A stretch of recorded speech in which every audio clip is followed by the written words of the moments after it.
But we went on after them, and of course we only had that one gold outfit, and they had worn theirs already, so it looked like we were copying off of them. I wanted to pimp slap her. R&B has always been a soundtrack of love, heartbreak, and passion. But behind the smooth harmonies and timeless classics was rivalries that shocked fans, divided artists, and sometimes changed music history forever. And today, I'm giving you 9 biggest beefs in R&B history. Now before we start, let's be sure to leave a like on the video, subscribe to the channel, and push that notification bell to be sure you won't miss out on any more uploads. Now without further ado, let's cue that intro.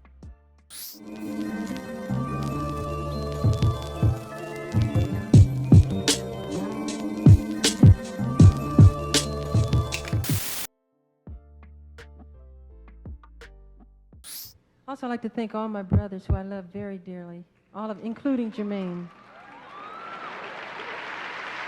Sibling rivalries can be some of the most nastiest, low-down, dirtiest type of rivalries that can ever exist. However, no one can factually tell you the origins of how this rivalry started. I'm willing to suggest that Motown's marketing approach played a huge role into that rivalry. The label aimed to boost the Jackson 5 fame by releasing solo albums for Michael and Jermaine. Michael's album, Got to Be There, was released in January of 1972, while Jermaine's album, simply titled Jermaine, was released in August of that same year. And then they did it again in 1973, where Michael released Music and Me in April, and Jermaine released Coming to My Life in May. Even with Motown's brilliant marketing scheme to have both of the group's most popular singers release solo albums, and also the press constantly asking the brothers if they thought that their music was better than the others, Michael and Jermaine, they remained close. In fact, Michael looked up to his brother and took most of his pointers from him. When the Jackson 5 left Motown for Epic Records, Jermaine, he chose to stay behind, not only because he was married to Motown founder Berry Gordy's daughter Hazel, but also he looked at it as an opportunity to branch off on his own, to create his own musical identity apart from his brothers. For years, Jermaine remained with Motown while his brothers continued on without him. As Michael Jackson's solo career exploded and reports of a sibling rivalry intense, as the 80s drew to a close, each brother was in a very different place. Michael had become the mega superstar, claiming the title of King of Pop, while Jermaine, on the other hand, had signed with Arista Records. But he never achieved that same level of stardom that his brother Michael did, although he is responsible for the start of Whitney Houston's career. Now, to sum it all up, while doing my research for this video, it really seemed like the beef between Michael and Jermaine happened where the shift of the torch happened as Michael started to take the spotlight, and of course the label directly or indirectly causing friction between the brothers. I'm going to end it here because if I speak about every single incident that happened, we'll be sitting here for hours.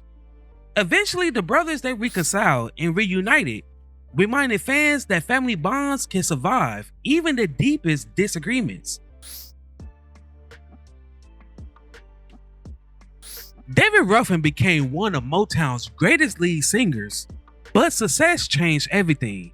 By 1967, David Ruffin had begun to manage special treatment as a lead singer. He began to ride to and from gigs in a private meat line limousine instead of riding with the group. The other members of the group slowly became irritated and annoyed with Ruffin's behavior. Following Motown's decision to rechristen the Supremes as Diana Ross and the Supremes, Ruffin felt entitled to the same treatment and demanded that his group should be named David Ruffin and the Temptations. Ruffin also began to cause friction with Berry Gordy by demanding an accounting of the group's earnings. Motown partially followed suit by allowing Ruffin to retain an outside accounting firm, but the firm did not have full access to the books. Some of this behavior was also blamed to the fact that David Ruffin had begun to use cocaine regularly, which also began to build further tension within the group, causing him to miss a number amount of group meetings, rehearsals, and concerts. But by 1968, the Temptations, they made a difficult decision to replace him. Now, David Ruffin may have been the voice that put the Temptations on the map, but it was his replacement in Dennis Edwards that solidified their place in history. Okay, my question is to Otis. Why was David Ruffin fired from the Temptations?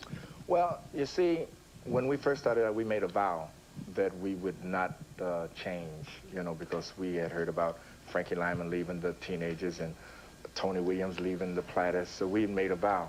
But it's one thing to hold true to that vow once, you start to make huge amounts of money and doors open up to you that once would never. And, you're getting all kind of adulation. And success can act as a very strong aphrodisiac, and when you are a group, you have to move and think as one unit. You cannot have 5 guys going, 5 different directions. So David Ruffin wanted it. David Ruffin and the Temptations. Yes, he did. He didn't get away with it, but Diana Ross did. Yeah, well, she had Berry Gordy, in a much more different kind of sense. Yeah. This was perhaps the biggest rivalry of the 80s. Both artists was musical genius.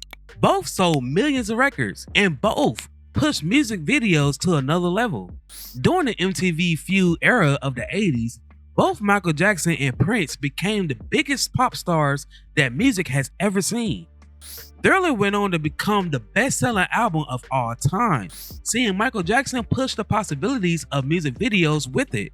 My Purple Rain made Prince become the first artist ever since the Beatles to have a #1 album, single, and movie all at the same time. Michael and Prince, they were so big at that time. Both musicians broke boundaries that changed the face of music as we know it. But because of their success, the artists, they would keep a close eye on one another. What would evolve into a pop star rivalry into a full-blooded feud, with both artists being ultra-competitive characters. Their huge success meant that they was bound to be rivals. The King of Pop was known as the world's greatest entertainer, whereas the Purple One was considered to be a far greater musician.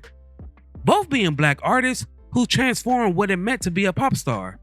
And of course, there was bound to be comparisons.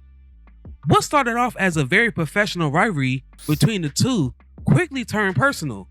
And what would become the first time Michael Jackson and Prince will meet, it will also become the start of that bad blood. In the 1983 show, James Brown invited both stars on stage to perform with him, as they both was in the attendance. MJ joined Mr. Dynamite for a brilliant duet, which drew a standing ovation from the crowd. Shortly after, he encouraged Brown to pull Prince upstage, but it didn't go to plan. Unfortunately, Prince didn't wow the crowd. In an attempt to swing from a lamppost that was on stage, it saw him tumble onto the floor. In some rediscovered recordings, Jackson is allegedly being heard saying he made a fool of himself. He was a joke, and people that was running and screaming. I was so embarrassed. It was all on video. Ladies and gentlemen, we got somebody in the house. Michael, get up on stage, Michael. Come on, Michael. And Mike gets up on stage, does his little thing, does a little freaking dance. Michael, if you see this video, then goes, whispers in James Brown's ear.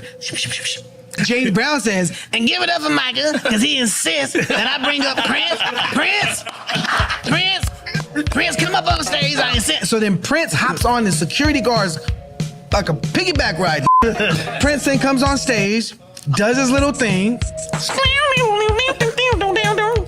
then tries to get the crowd to clap. They ain't clapping. He does his like pterodactyl. Walks off, grabs a hold of this light pole, falls and almost busts his ass into the crowd. And then from there, the legend has it is, he got into his car and tried to run him and his mama over with a car. Despite the years of bickering and competition, they nearly did end up working together.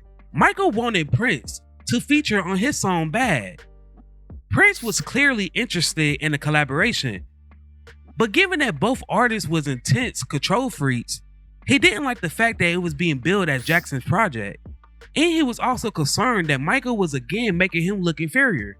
Michael sent Prince an early demo of Bad, in which Prince allegedly recorded. Well, did they have a right? Did he not care for him? Because the documentary made it seem. No, they hung out. We all hung out. So we get the song Bad from Michael, and we're here at Paisley, and Prince is like, wait a minute, he said, Michael wants me to sing this song with him, so he played it for us. He goes, your butt is mine. He said, what? Your butt is mine? And he just walked away. He said, So we went and we re-recorded Bad. It was so funky. It was so amazing. It was an incredible rendition of what it should have been. And then after we recorded it, we're like, oh my God, we can't wait for Michael to hear it. Then Prince went like this, record, and he erased the whole thing. But years later, in an interview with comedian Chris Rock, Prince joked, the first line on that song is, your butt is mine. Now, I said, who's going to sing that to whom? Because you sure ain't singing it to me, and I sure ain't singing it to you. So right there, we got a problem. There's never like any rivalry between you and Mr. Jackson? Not to me, no. Okay. So I love the story of you, there's all these Prince, I'm sorry. That's the guy you used to be. Mm-hmm. There's the story of you turning down Bad. Well, that Wesley Snipes character, right. that would have been me. All right, now you run that video in your mind.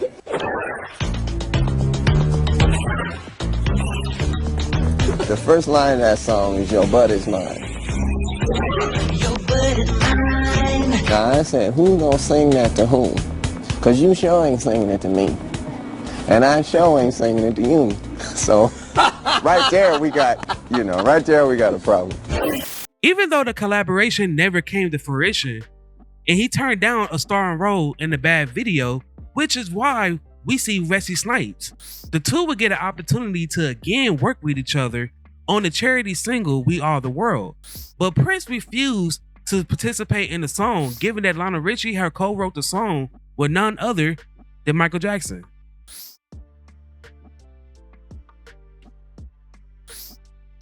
The story goes like this. They was not always getting along together when they toured in 1988, and the rehearsals used to be heated.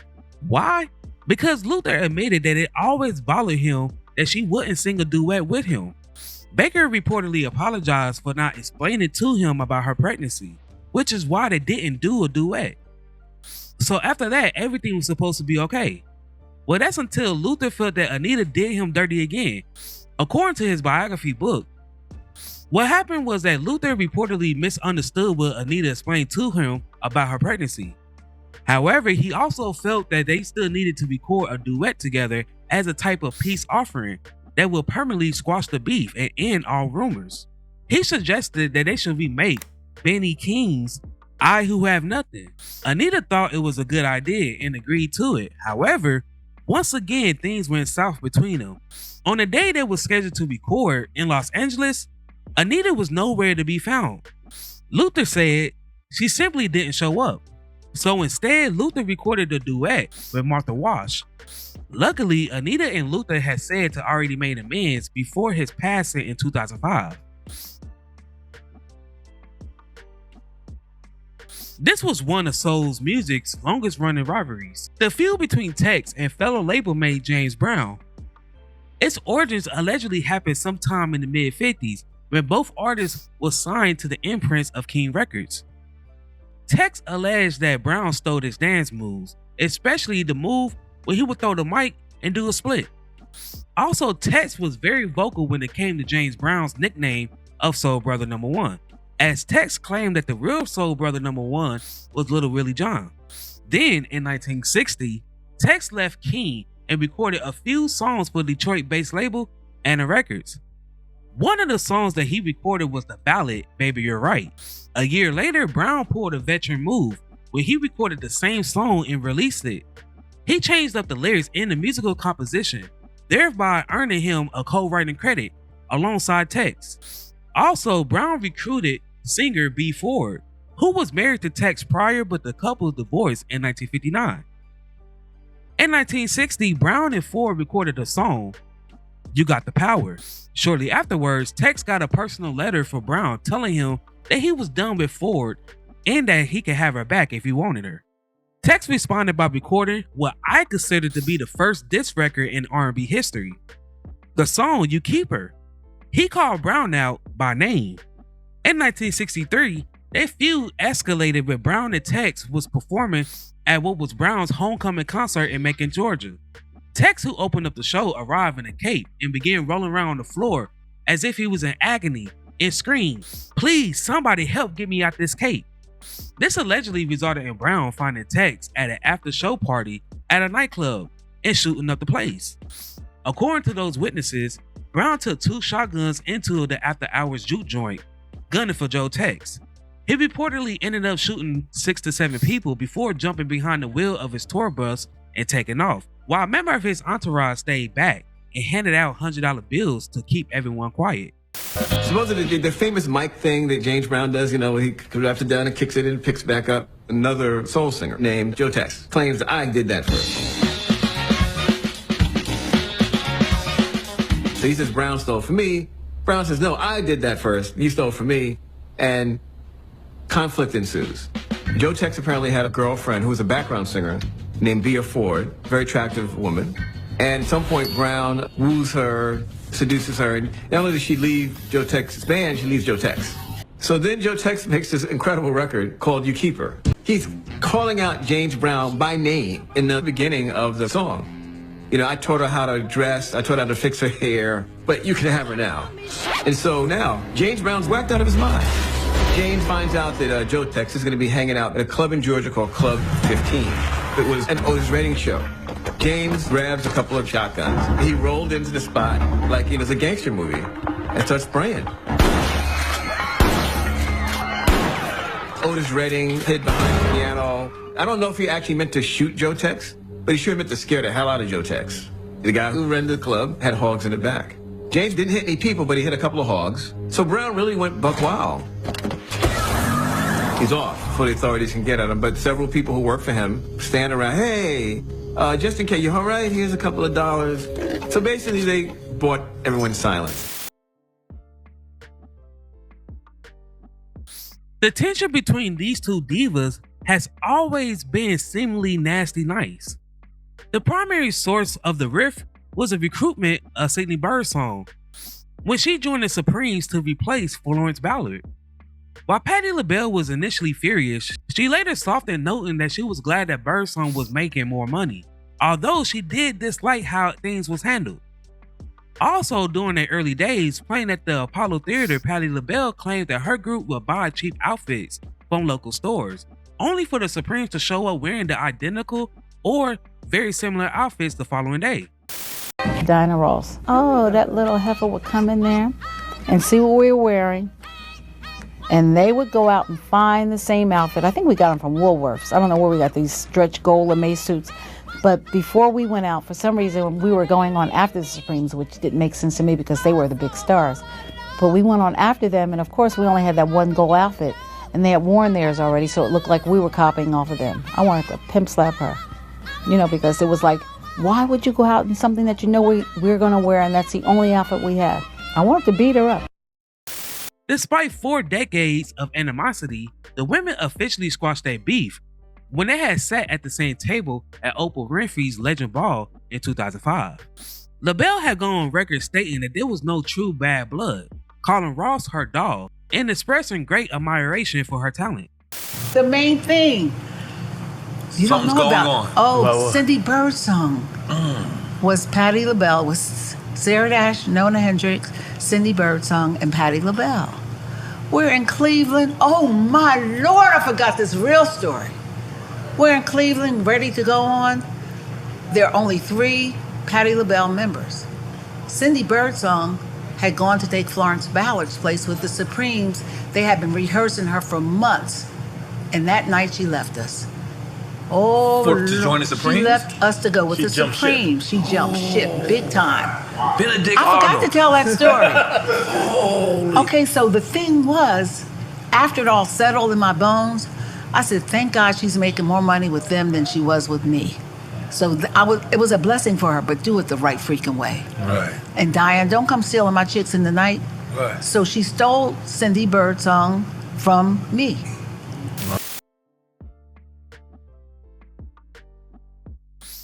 Luther Vandross' issue with En Vogue went all the way back in the day, when En Vogue suddenly decided to leave his 2-month national tour in 1993. The official public statement given to the public at the time was that their abrupt departure was due to Sydney's pregnancy. But it turns out that's not what happened. In an interview with Entertainment Weekly that same year, Sydney spilled the beans when she told Entertainment Weekly, "We've been having a lot of problems with Luther. Our nickname for him is Lucifer." Sydney also confirmed that Luther stopped talking to them, ordered that the two camps eat separately while on the road, and instructed his crew to hang drapes so he wouldn't have to see the group. It doesn't stop there though.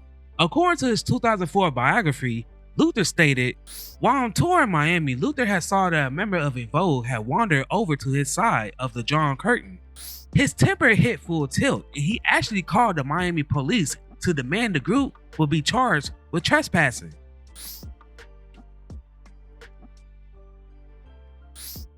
The tension between these two singers allegedly stemmed from who was singing the first verse of Baker's 80s hit, Sweet Love, during the taping of 2011's VH1 Divas Celebrate Soul. Needless to say, things never got resolved, and Ledisi was brought in to perform the song 5 minutes before the show was supposed to start taping. In response, Baker tweeted, "I beg for rehearsals. No, it deserves an arrangement and rehearsal. 3 minutes before dress rehearsals, I had no duet partner, simply because I asked if I could sing the first verse to establish the energy of the song. Sweet Love is not a duet. Duh. You sing 2 lines, they sing 2 lines." And the long-awaited rumor about Jilly from Philly punching Baker in the face, it didn't happen, according to Scott. In a 2013 interview with the Breakfast Club, she addressed these rumors.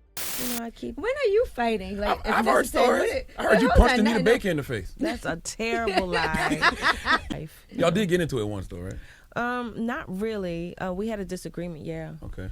Yeah.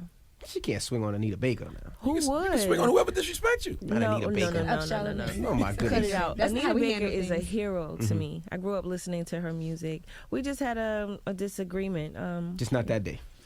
Well, no, she was still a hero to me, but it was more than I could actually take. So I was like, you know what? It's better for me to bow out and walk away.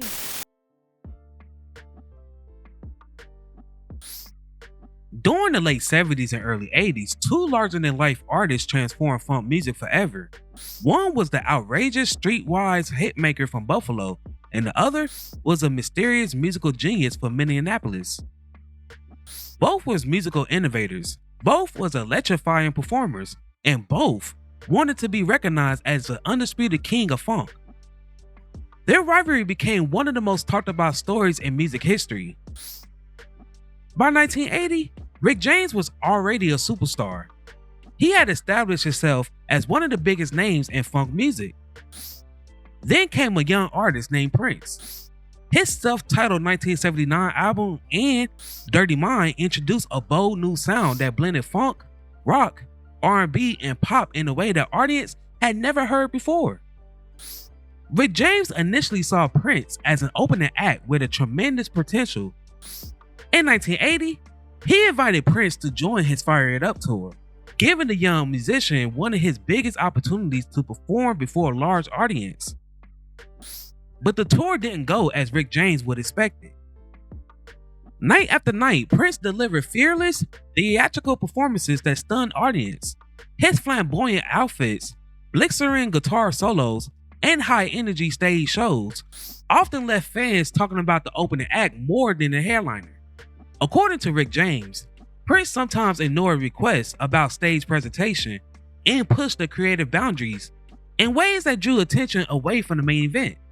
James later claimed that Prince was trying to outshine him, but by the end of the tour, the relationship had deteriorated. James became increasingly driven in response, convicted that Prince had borrowed elements of his style, from stagecraft to visual presentation, and even the concept behind the group Vanity 6. As a result of all of this, Prince was removed from the tour before it concluded. Whether that decision was made based solely on performance style or broader disagreements has been debated over the years, but it did mark the beginning of a competitive relationship between the two.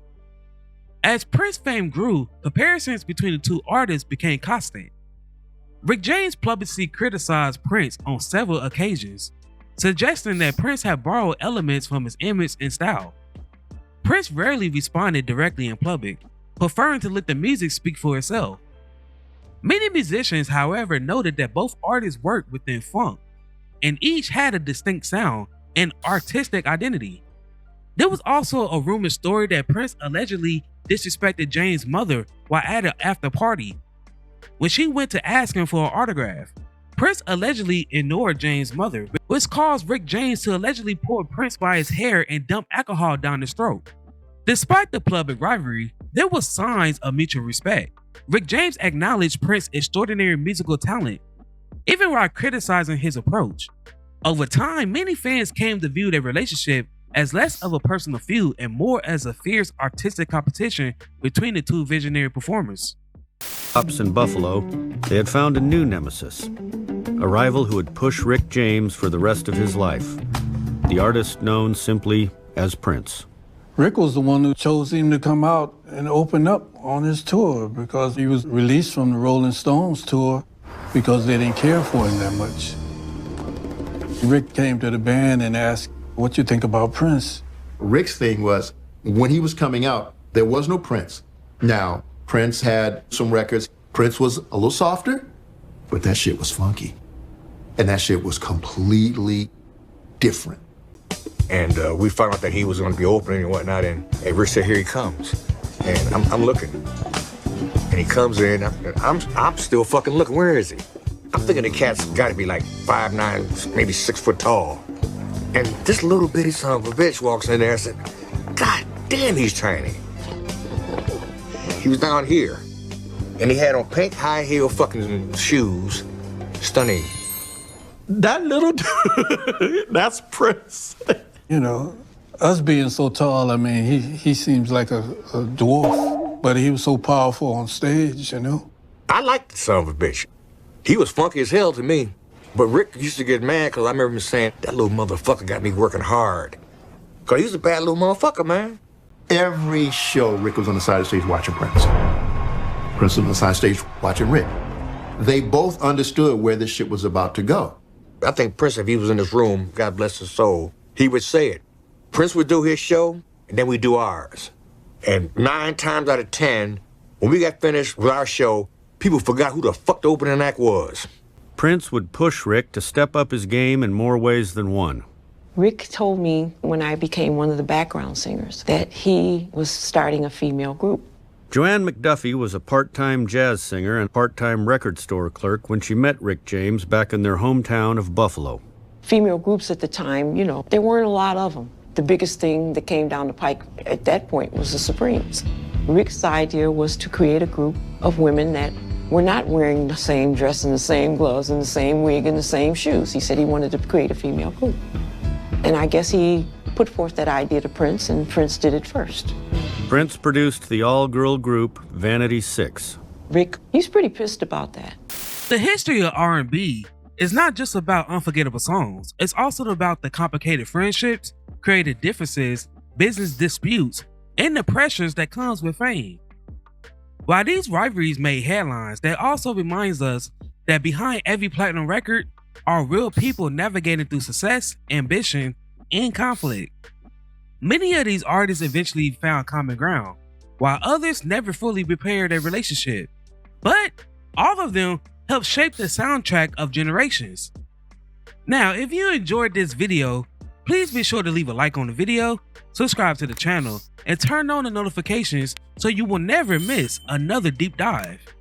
Also, in the comments below, let me know which R&B beef do you believe is the biggest of all time.